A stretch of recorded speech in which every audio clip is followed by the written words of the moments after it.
On Tuesday, the residents of Flint, Michigan were rattled by explosions that resulted from a secretive Jade Helm 15 Urban Army exercise. Big, huge explosion. I mean, it was loud. Explosions you'd expect in a war zone echoed through Flint, and people's homes shook and those inside were caught off guard.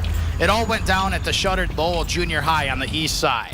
And we've learned the blasts are just an Army exercise. When the city representative was asked why the locals weren't warned in advance, his response was as typical as it is ominous. Well, obviously I can't speak for the Army on that, but we try to give people a heads up when we can. We can't go into too much detail. We don't want people just coming to these things and sightseeing.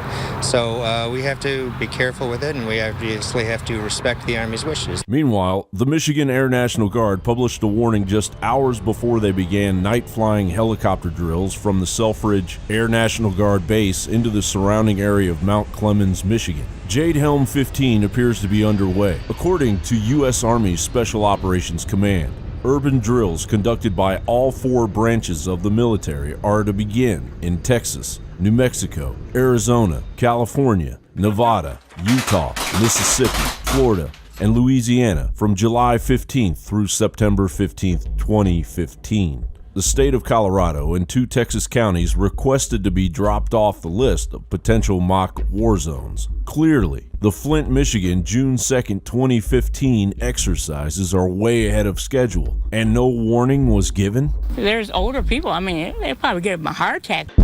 Some are saying Jade Helm stands for Joint Assistant for Deployment and Execution, Homeland Eradication of Local Militants. Homeland Eradication of Local Militants. This can only mean the returning veterans at the top of the Department of Homeland Security's domestic terror list. Back in 2009, the FBI launched Operation Vigilant Eagle, a nationwide operation that targeted militia sovereign citizen extremist groups, with their sights set on veterans returning from Iraq and Afghanistan. The Wall Street Journal reported on the memo trail that led months later to the desk of then DHS Secretary Janet Napolitano. Janet Napolitano warned of a surge of domestic right-wing terror groups that would recruit returning veterans into their fold in order to carry out attacks similar to the Oklahoma City bombing. Returning veterans are targets of right-wing extremist groups that are trying to recruit those to commit violent acts within the country.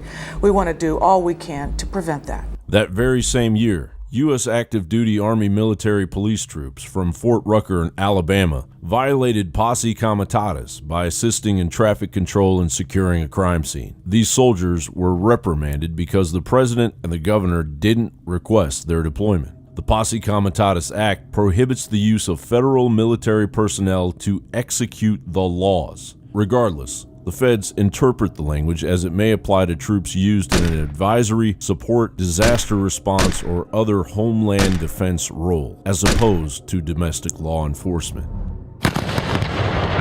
It was earth-shattering. It was quite an explosion. They were very loud and shook my house. The explosions came the same day the city said the U.S. Army would be conducting training in the area. Here we are, 6 years later, and a summer of rage is heating up. The Obama administration's rhetoric and George Soros's dollars have done all they can to divide the nation. United we stand, divided we fall. Apparently, Northcom and Southcom see that as an order and not as a long-standing American value. John Bound, Infowars.com.